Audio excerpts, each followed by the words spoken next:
कर दिया मेरा उद्धार। ओम श्री गुरुवे नमः भाई संतों, ओम श्री गुरुवे नमः। सभी मित्रों को प्रणाम। क्या मेरी आवाज आप तक ठीक ठीक है? वाह वाह वाह वाह वाह। और फेसबुक में भी लाइव है, तो उसमें भी जो मित्र बैठे हैं उनको भी मेरा प्रणाम और स्वागत इस शनिवार के ध्यान और सत्संग कार्यक्रम में, जो ओशो धारा के बैनर तले होता है। आप सबका स्वागत है, अभिनंदन है।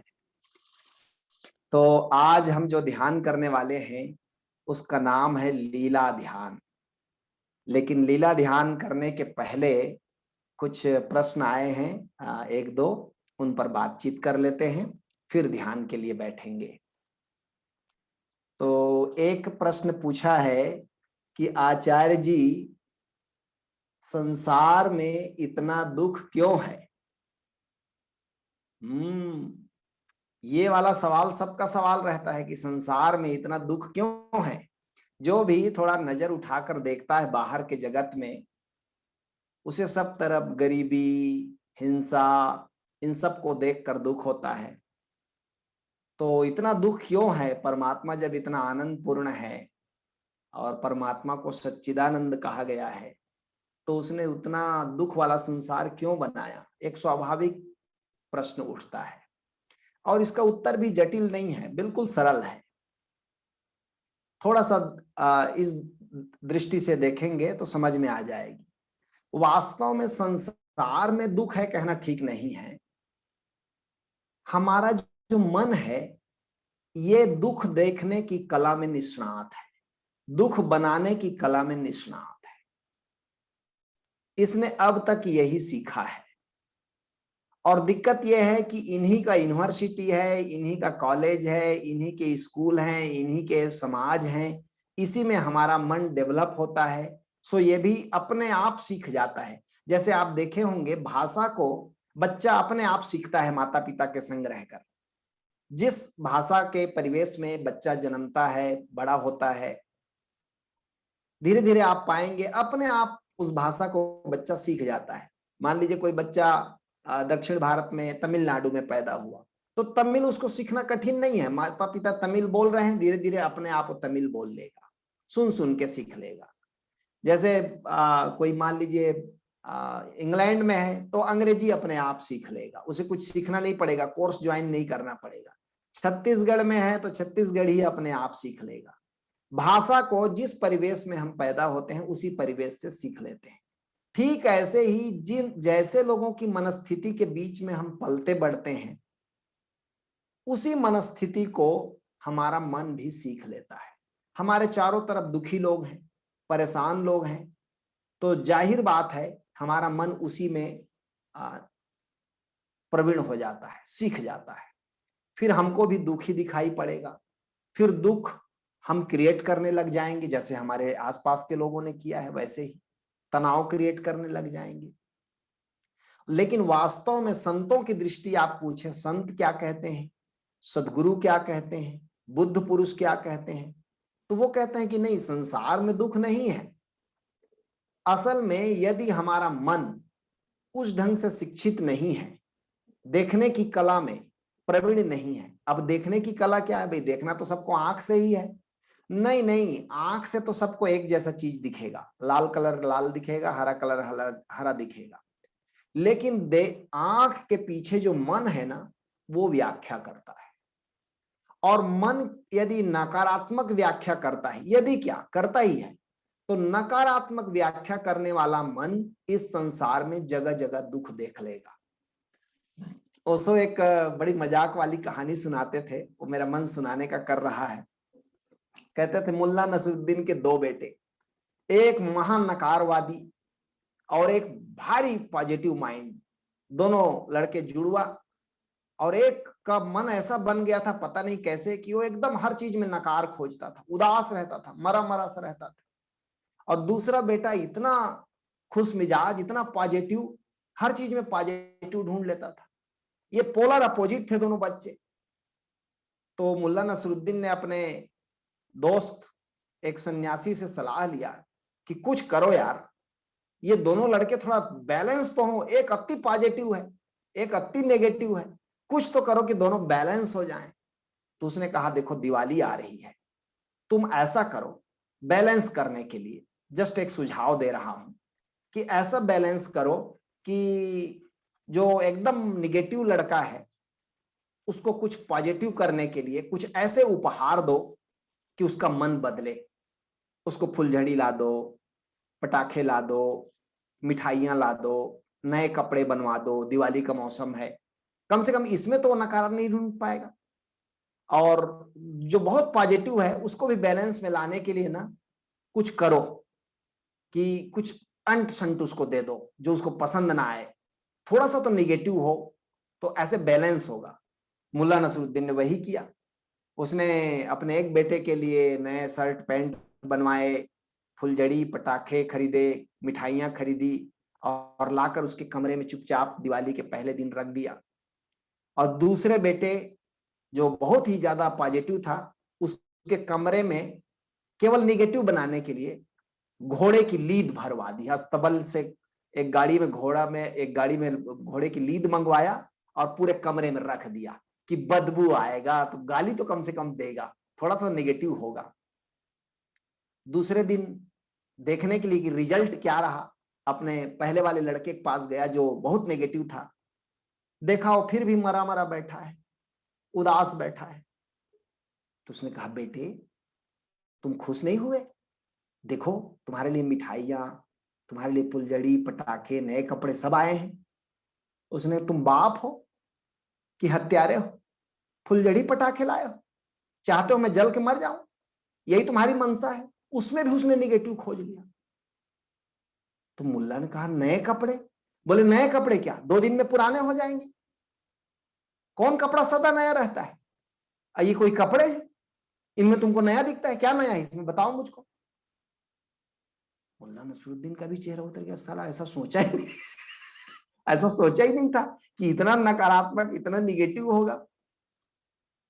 उसने कहा मिठाइयां? बोले मिठाई? तुम तो चाहते ही हो कि मैं मर जाऊं, बीमारियों से मरूं, शुगर हो जाए मुझको, सब मिठाई खिला दो मर जाऊं मैं। मुल्ला का चेहरा उतर गया। उसने सोचा ये तो कुछ भी करना है इसके लिए बड़ा मुश्किल काम है। फिर सोचा दूसरा तो कम से कम बदला होगा, दूसरा तो कम से कम गाली दे रहा होगा, चलो इतना ही सही कि दूसरा एक बैलेंस में आएगा, जरा उसको देखूं जाके। वो जाके देखा कमरे में तो अवाक, वो दूसरा लड़का घोड़े की लीद में खोद रहा है, घोड़े की लीद को, और गाना भी गुनगुना रहा है, गीत भी गा रहा है। हम ढूंढ लेंगे तुझे जमाने में, ऐसा कुछ गीत गुनगुना रहा है और खोद रहा है। तो उसने कहा क्या कर रहे हो बेटा? उसने कहा पापा इतने घोड़े की लीद है ना, तो मेरे मन में एक बात आ रही है। बोले क्या? बोले इतना लीद है तो घोड़ा भी कहीं होगा, तो मैं उसी को खोज रहा हूं, घोड़ा खोज रहा हूं, मिलेगा। जब लीद आ गया तो घोड़ा कितना देर टिके। महानकारवादी भी पॉजिटिव नहीं हो पाया और एकदम पॉजिटिव को नकारात्मक भी नहीं कर पाया। ये ओशो मजाक सुना के कहते थे कि हमारा मन यही 2 ढंग लेता है। आप चाहें तो एकदम नकार में भी आप पॉजिटिव रह सकते हैं। ओशो धारा के कार्यक्रम में पहला जो ध्यान समाधि कार्यक्रम होता है उसमें हम यही तो सिखाते हैं पहले 5 दिन में, जिसको हम आनंद प्रज्ञा कहते हैं। यही बताते हैं कि कैसे आप विपरीत से विपरीत स्थिति में पॉजिटिव हो सकते हैं। तब यही दुनिया बहुत खूबसूरत लगेगी, तब यही दुनिया रंगीन लगेगी, तब यही दुनिया अच्छी लगेगी। तब आपको दुखी करने का कोई उपाय नहीं रह जाएगा। केवल मन बदलता है, और जो नकारात्मक दृष्टिकोण लेकर जी रहा है वो जगह जगह दुखी होगा। और कभी कभार सुख इतना भी मिल गया तो दुख इतना मिलेगा, तो उसको सुख से भरोसा उठ जाएगा कि नहीं दुख ही सत्य है। आपने पूछा ना कि संसार में इतना दुख क्यों है? संसार में नहीं है, देखने वाले मन में है। इसी संसार में ओशो जैसे लोग हुए हैं, कृष्ण जैसे लोग हुए हैं, बुद्ध जैसे लोग हुए हैं, हमारे सदगुरु जैसे लोग हैं। हर चीज में पॉजिटिव देखते हैं। अभी कोरोना आया, 1 साल बरसी हो रहा है, आज 20 तारीख है, आज ही से 1 बरस पहले की बात है। सब लॉकडाउन हुआ, सब लोग डिप्रेशन में आ गए, बहुत से लोग डिप्रेशन में आ गए। ओशो धारा में जितने लोग प्रोग्राम किए थे उनको डिप्रेशन में आना मुश्किल था, क्योंकि उसके बजाय ऑनलाइन प्रोग्राम होने लगा। सदगुरु के साथ इतना मिल नहीं पाते थे, ऑनलाइन में ज्यादा मिलने लगे, सत्संग होने लगा, ध्यान होने लगा, अपने घर में बैठकर आश्रम बना डाले। अब इतने बाहर में डिप्रेशन का माहौल था, दुख का माहौल था, वसुधारा के लोगों के लिए बिल्कुल नहीं था। यही मन काम कर रहा है। आप देखिए, हम कोई अलग दुनिया से आए हुए लोग नहीं है, वसुधारा के लोग इसी दुनिया के लोग हैं। और मान लो वसुधारा में ना होते तो शायद हम भी डिप्रेशन में होते, हम भी कोरोना को लेकर नकारवादी हो जाते। लेकिन इतना बड़ा नुकसान आया दुनिया के लिए, ठीक, लेकिन उसका एक पॉजिटिव पक्ष था जिसका हमने उपयोग कर लिया। साल भर घर में बैठ के ध्यान करते रहे, साधना करते रहे, ऑनलाइन सत्संग करते रहे, जुड़ते रहे, पॉजिटिवनेस की कुछ टिप्स सीखते रहे। तो संसार तो एक रंगहीन पर्दा है, सफेद पर्दा है, आपका मन ही उसमें रंग फेंकता है। इसलिए सदगुरु की एक लाइन मुझे बड़ी अच्छी लगती है। गौतम ने कहा, भिक्षुओं सुनो, मन ही सुख दुख का मूल अहो। भगवान गौतम बुद्ध के बारे में लिखते हुए गुरुदेव ने लिखा है कि ये जो मन है ना, यही सुख का दुख का मूल है। गोस्वामी तुलसीदास जी ने भी लिखा है, कोऊ न काहू सुख दुख कर दाता, निज कृत कर्म भोग फल भ्राता। कोई किसी को न सुख दे सकता न दुख दे सकता, हम अपने ही कर्मों के, अपने ही देखने के ढंग के परिणाम को भोगते हैं। सुखस्य दुखस्य न कोपि दाता, कोई सुख और दुख देता नहीं। गीता भी कहती है इस बात को। सारे शास्त्र, सारे संत, सारे बुद्ध सिद्ध एक बात पर सहमत हैं, दुख बाहर से नहीं आता, वो हमारे मन का क्रिएशन है। लेकिन बहुत से नए मित्र जो जुड़े हैं वो कहेंगे हम तो दुखी हैं। तो केवल असल में क्या होता है, जैसे बीमार आदमी को स्वास्थ्य के बारे में आप बताइए तो वो कल्पना नहीं कर पाता कि स्वस्थ स्थिति कैसे होगी। एक सब सोचो, जन्म से ही एक आदमी बीमार है, जन्म से ही बीमार है। अब उसको आप समझाने जाइए कि स्वास्थ्य क्या है, क्या समझा पाएंगे आप उसे शब्दों से? बिल्कुल नहीं समझा सकते। आपके पास क्या उपाय है?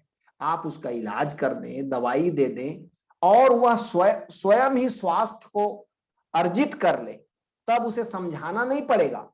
तब वो खुद ही लोगों को कहेगा कि मैं स्वस्थ हो गया। और तब वो ज्यादा दिन नहीं कहेगा, जब स्वस्थ ही रहेगा तो ये भी कहने की बात नहीं रहेगी, स्वास्थ्य का उपभोग करेगा, आनंद लेगा।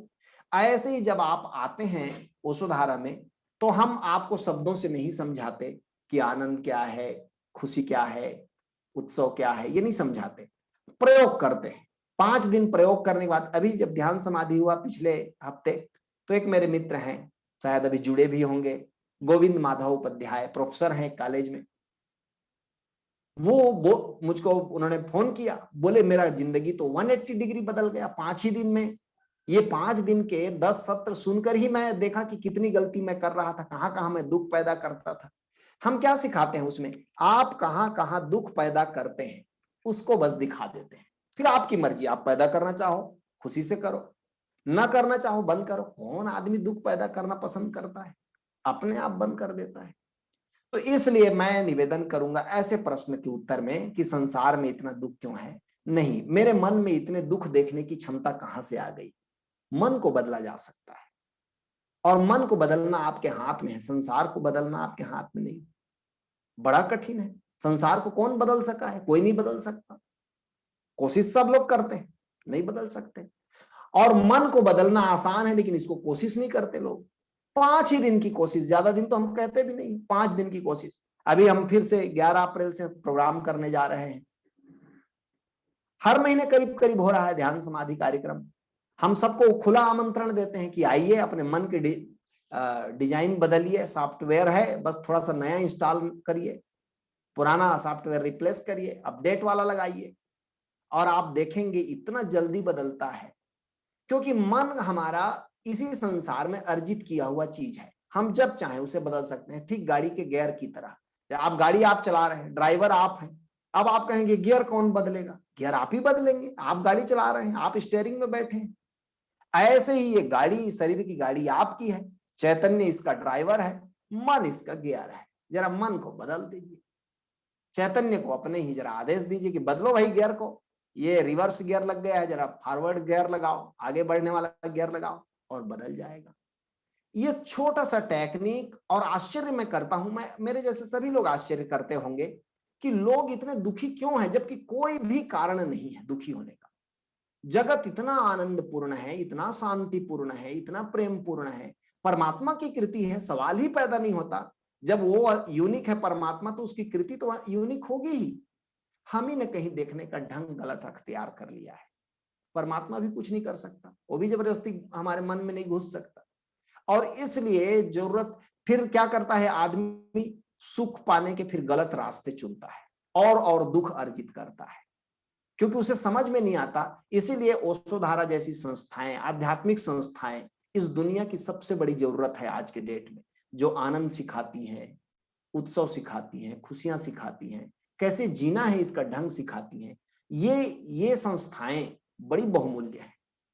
और ये अच्छा है कि होना तो चाहिए कि यूनिवर्सिटी में, कॉलेज में, स्कूल में बचपन से ही बच्चों की इसकी ट्रेनिंग दी जानी चाहिए।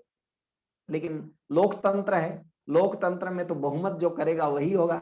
बहुमत कह देगा कि सब अच्छी चीज हटाओ कोर्स से, तो हटा दो, फिर कोई नहीं पूछता।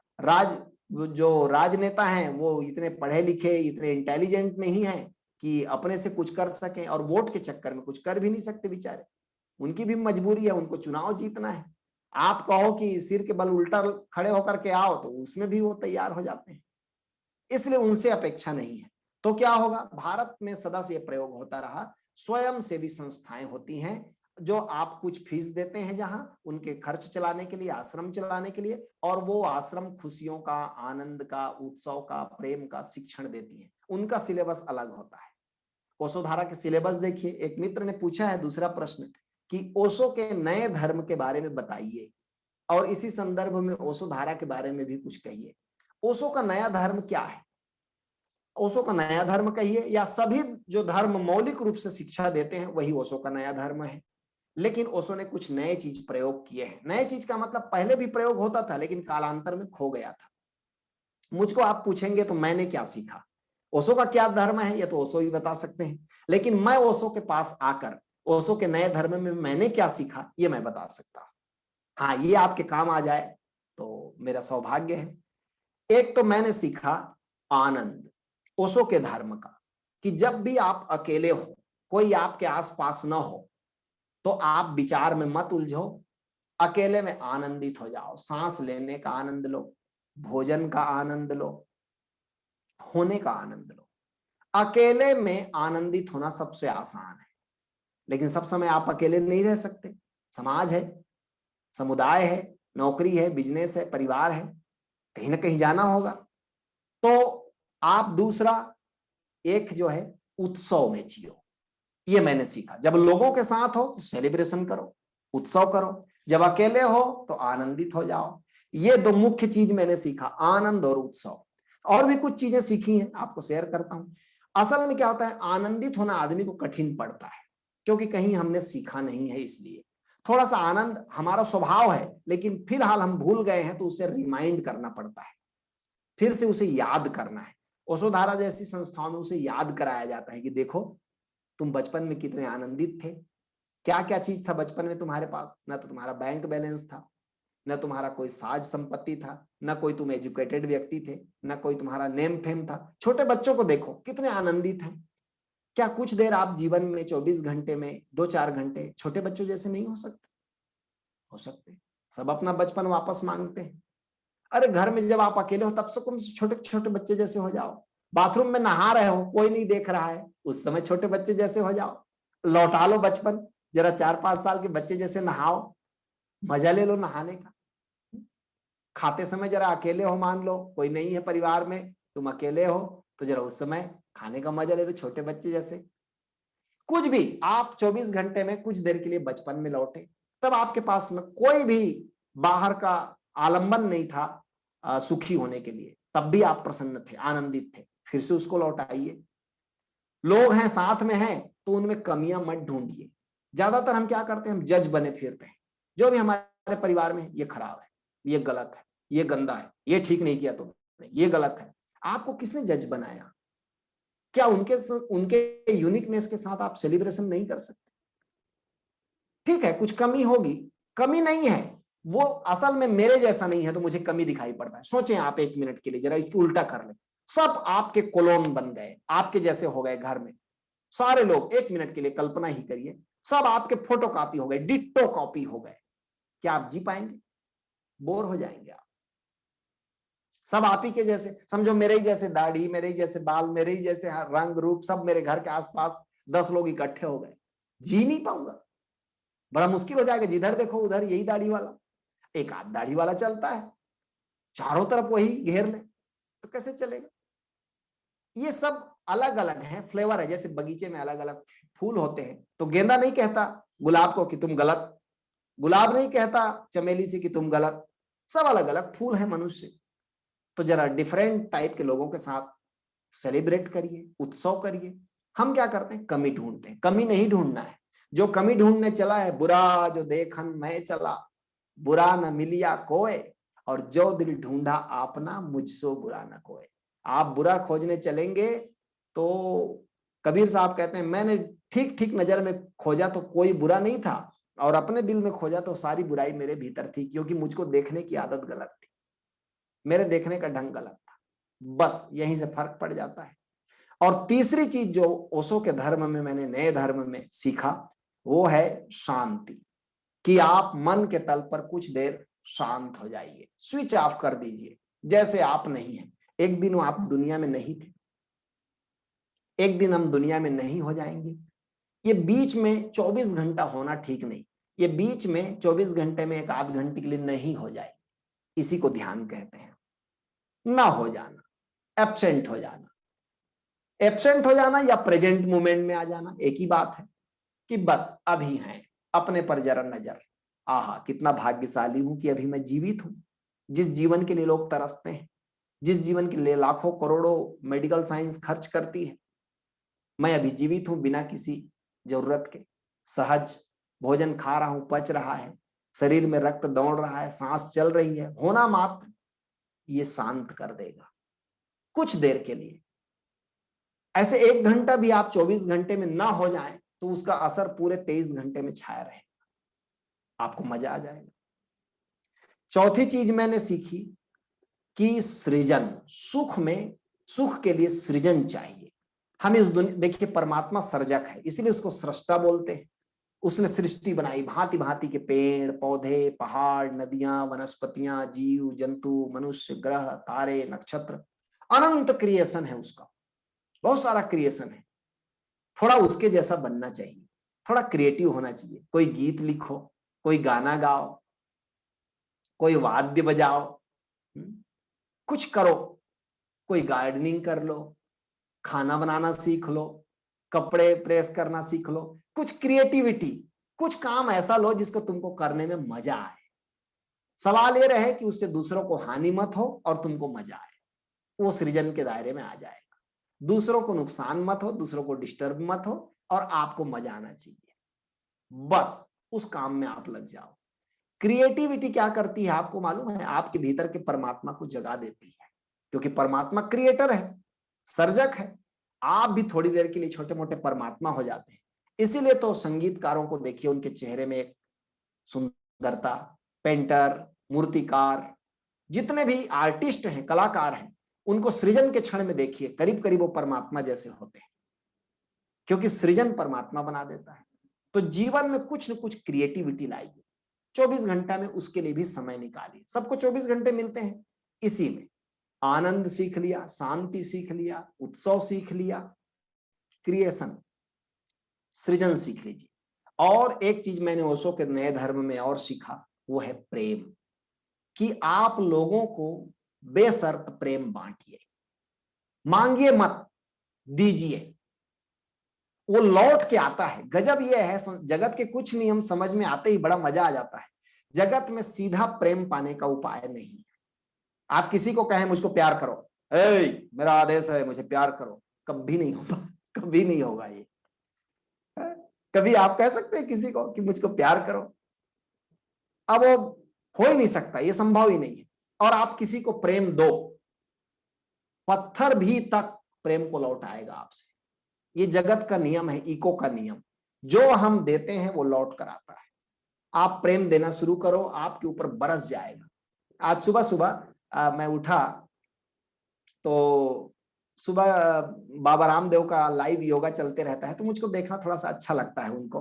कभी कभी आस्था चैनल लगा करके सुबह उनका योग वाला देखते रहता हूँ, कुछ कुछ बातें उनकी सुनते रहता हूँ, बड़ा मजा आता है। तो एक बात उन्होंने जो कहा मुझे को अच्छा लगा।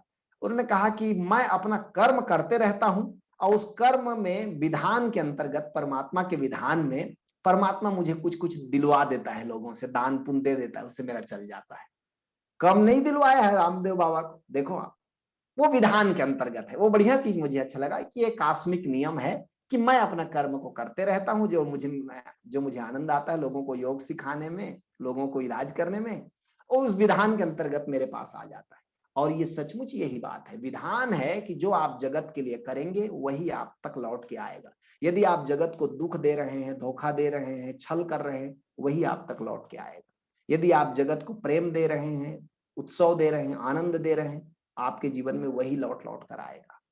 ये बिल्कुल सहज नियम है, कभी इस नियम का तोड़ नहीं हुआ, कभी इसके विपरीत नहीं हुआ। जो आदमी आनंद, खुशी, प्रेम बांटे और बदले में दुख पाए, ऐसा संभव हुआ ही नहीं। और जो आदमी दुख और संताप बांटे लोगों को, कितना भी कुछ कर ले, वो सुखी नहीं हो सकता। तो प्रेम बांटे एक, और दूसरा थोड़ा मैं एक चीज और सीखा, निरहंकारिता में जीना। अहंकार है, अहंकार शब्द बड़ा प्यारा है, इसको अहंकार मतलब घमंड नहीं होता। अहंकार का मतलब होता है अहंग मतलब मैं, आकार, मैं ए आकार हूं, ये जो दिख रहा है यही मैं हूं, यही दुख का कारण है। निरअहंकार का मतलब क्या है? मैं आकार नहीं हूं, निराकार हूं। निराकार में, निरंकार कहिए, निराकार में गूंजता ओंकार हूं। ओशो से किसी ने पूछा कि जब बुद्ध पुरुष शरीर छोड़ देते हैं, आकार छोड़ देते हैं, तो कहां जाते होंगे? आप बोलते हैं कि बुद्ध पुरुष तो शाश्वत है, तो कहां जाते होंगे? तो ओशो ने कहा ओंकार के साथ मिलकर एक हो जाते हैं, ओंकार स्वरूप हो जाते हैं। ये जो हम नाद सुनते हैं, ओशो इसके साथ एक हो गए। हम ओशो को ही सुन रहे हैं, सारे बुद्ध पुरुषों को ही सुन रहे हैं, सारे संतों को ही सुन रहे हैं जब नाद को सुन रहे हैं। कितनी बड़ी बात! नाद के रूप में सारे सद्गुरु समाहित हैं, नाद स्वरूप है। इसलिए तो जैसे ही नाद से जुड़कर आप कुछ कहेंगे, वह घटित हो जाता है। नाद एक चमत्कार है, सबसे बड़ा चमत्कार वही है। तो जरा आप निरहंकार हो जाएं, निरंकार हो जाएं, ओंकार हो जाएं थोड़ी देर के लिए, ये भी सुख का स्रोत है। तब आप पाएंगे कि जीने का मजा ही कुछ और है। अब आपको कोई चाहे तो दुख नहीं दे सकता। इसलिए ओशो का नया धर्म हम सब के लिए प्रासंगिक है और ज्यादा से ज्यादा लोगों तक फैलाने की जरूरत है आज के डेट में। क्यों? बहुत लोग दुखी हैं, और दुखी आदमी केवल अपना नुकसान नहीं करता, दुखी आदमी अपने चारों तरफ दुख के रेडिएशन जनरेट करता है। आप उसके पास हैं तो 2-4 घड़ी में आप प्रभावित हो जाएंगे। थोड़ी देर आप बैठिए संगति में, संगत में गुनात है, संगत में गुंजात कहते हैं, बदलने लग जाएंगे आप। इसलिए बड़ा सोच समझ कर बैठिए। कोई आदमी बहुत नकारात्मक बात बोल रहा है तो उठकर चुपचाप चले जाइए, वहां से बहाना करके निकल जाइए, या फिर उसको कहिए कि नकारात्मक बातें मत करो, कुछ और बात करो आप। एक मुझे बड़ी ये बात याद करके अच्छा लगता है, मैं पढ़ता था संस्मरण में कि सूरदास पहले पहले कविता लिखते थे, गीत लिखते थे। कवि सूरदास जी का नाम आप सबने सुना होगा। तो गीत लिखते थे, तो गीतों में हमेशा नकारात्मक बातें करते थे, जैसा कि शुरू शुरू में भक्त लोग करते हैं। मौसम कौन कुटिल खल कामी, हे प्रभु मेरे समान कुटिल कौन है, खल कौन है, कामी कौन है, सब अवगुण भरे हैं मुझ में। इसी को लिखते थे हर गीत में करीब करीब। उनके गुरु वल्लभाचार्य मिले तो गुरु ने कहा, सूर ऐसे काहे को रिरियात, तुम ऐसे क्यों रोते हो? ये कोई गीत लिखने का ढंग है कि मैं कुटिल हूं, खल हूं, कामी हूं, दुष्ट हूं, पापी हूं? ये कोई एक बार कह दिया ठीक समझ में आता है, बार बार सुन के कोई खुश होगा? तो सूरदास ने कहा, क्या करें आप बताइए गुरुदेव? बोले, कछु प्रभु लीला का गान करो, कुछ हरि की लीला का गान करो। तब कहते हैं सूरदास जी ने सूर सागर लिखना शुरू किया। कौन सा गीत लिखा? फिर लिखा कृष्ण के जन्म का, कृष्ण की बाल लीलाओं का, कृष्ण की गोपी लीलाओं का, कृष्ण के माखन चोरी लीला का। एक एक वर्णन पर, एक एक घटना पर कई कई पद लिखे, लाखों पद लिखे। और कहते हैं सूरदास कहते हैं मेरे गुरु ने मुझे बदल दिया। नहीं तो एक ही आलंबन था, मैं पापी हूं, मैं खल हूं, मैं दुष्ट हूं। आप सोचे किसी आदमी के पास जाकर कहें मैं दुखी हूं, मैं परेशान हूं, कितनी बार सुनेगा? एक बार तो सिंपैथी में सुन लेगा आदमी, लेकिन जब बार बार कहेंगे तो आपसे बचना चाहेगा आदमी। हम लोग जब किसी के पास दुख रोते हैं तो हम सोचते हैं सुन रहा है सामने वाला, बचने की कोशिश कर रहा है सामने वाला, और आप कुछ पॉजिटिव बात करें, कुछ सकारात्मक। एक मेरे मित्र हैं अश्विनी जी, उनको मैं हमेशा फोन लगाता हूं तो 2-3 खुशखबरी लेकर फोन लगाता हूं। स्वामी जी खुशखबरी है, हाँ हाँ, उनको इंतजार रहता है फोन का कि और क्या खुशखबरी है, भले ही वो सीधा उनके जीवन से न जुड़ा हो। कोरोना का वैक्सीन आ गया, यही एक खुशखबरी है। कि आज मौसम बड़ा सुहाना हो गया है, यही एक खुशखबरी है। कुछ ऐसी 2-4 बनावटी खुशखबरी निकाल लेता हूं, और उनको फोन का इंतजार रहता है कि हाँ उनका फोन आएगा तो खुशखबरी सुनने को मिलेगा ही। कोई जरूरी नहीं कि हर खुशखबरी में पैसा मिले। तो आप जरा इस ढंग से सोचिए कि कुछ न कुछ क्रिएटिविटी में जुड़े, कुछ न कुछ निरहंकारिता करें। दुखी जानबूझकर दुखी व्यक्तियों के आसपास मत बैठें, और कोई दुख में है तो उसको दुख से निकालें। आप उसके साथ जुड़कर आहा ऐसा मत कहें, नहीं तो धीरे धीरे आप भी दुखी हो जाएंगे। और दुख एक बीमारी है। जब मैं दुख एक बीमारी है कह रहा हूं तो ऐसे ही नहीं कह रहा हूं, जैसे शरीर में बीमारी होती है उनके नाम है, कैंसर है, टीबी है, फला है, ढेका है, बहुत सारी बीमारियां हैं, हजारों बीमारियां हैं। ऐसे ही मन की बीमारियों का नाम भी है। मन की पहली बीमारी है दुख। यदि कोई दुखी है तो मानसिक रूप से रोगी है, उसको इलाज चाहिए। कोई बहुत अहंकारी है, क्रोध बहुत आता है, मानसिक रूप से बीमार है, उसका इलाज चाहिए। कोई बहुत लालची है तो उसको गाली मत दीजिए कि अमुक आदमी बहुत लोभी है, लालची है, वो बीमार है बेचारा, इलाज की जरूरत है उसको। क्योंकि उसको नहीं मालूम असली धन कहाँ है, इसलिए वो छुटल्ले धन के पीछे लगा हुआ है। कोई आदमी कामी है तो काम एक ऊर्जा है, वो भी उस काम ऊर्जा को वो गलत दिशा में लगा दिया, इसलिए बीमार आदमी है। उसको सही दिशा में लगाया जा सकता है। काम, क्रोध, लोभ, मोह, मद, मत्सर, भय, अहंकार, ये सब मानसिक बीमारियां हैं। इनका बिल्कुल इलाज होना चाहिए, ठीक वैसे ही जैसे मेडिकल साइंस शारीरिक बीमारियों का इलाज करती है। इसलिए तो हम जरूर कहते हैं कि जिनको शारीरिक बीमारी है वो डॉक्टर के पास जाएं, आयुर्वेद, एलोपैथ, होम्योपैथ, इनके पास जाएं। जिनको मानसिक बीमारी है वो ओशोधारा के पास आए, उनका इलाज यहाँ पर है। और जो स्पिरिचुअली बीमार है, स्पिरिचुअली तो करीब करीब सभी लोग बीमार हैं। आत्मा में भी बीमारी लगती है। आप कहेंगे आत्मा में क्या बीमारी लगती है? आत्मा की बीमारी है मूर्छा, बेहोशी। स्वयं के प्रति न जागे रहना ही आत्मा की बीमारी है। स्वयं के प्रति जागे न होने के कारण बहुत सारे ऐसी चीजें होती हैं जो हम नहीं करना चाहते, मूर्छा में ही सब हो जाती है। इसलिए होश उसकी दवाई है, ध्यान उसकी दवाई है। तो जितना ज्यादा कोई व्यक्ति ध्यान करेगा, होश में जिएगा, वो आत्मिक तल पर स्वस्थ होगा। इन तीनों तलों पर जो स्वस्थ है उसी को स्वस्थ कहिए, नहीं तो सब बीमार हैं। कोई अस्पताल के बाहर बीमार है, कोई अस्पताल के अंदर बीमार है। शारीरिक, मानसिक और आत्मिक तलों पर स्वास्थ्य चाहिए, तभी आप। और ये ओशो का धर्म तीनों को देता है। शारीरिक, ओशोधारा में गुरुजी ने भी हमारे ऐसे कार्यक्रम बनाए हैं कि शारीरिक तल पर बीमार हैं तो नेचुरोपैथी, योगा, इन सब के कार्यक्रम हैं। और दूसरे मानसिक तल पर बीमार है तो समाधि, सुमिरन के कार्यक्रम हैं, आनंद प्रज्ञा के कार्यक्रम हैं। और आत्मिक तल पर आप कैसे होश में आए, इसके लिए सुमिरन के, भक्ति के प्रोग्राम हैं जहां आप आनंदित होते हैं। सभी तरह की एक यूनिवर्सिटी के जैसा उन्होंने बनाया है उसको, और हम सब उसमें आनंदित हो रहे हैं। आज हजारों लोग उससे जुड़कर आनंदित हो रहे हैं। एक सूचना आपको देना चाहूंगा, गुरुजी ने एक नई कला विकसित की है अभी, और कि अब वो उत्सव को मूल्य देते हैं।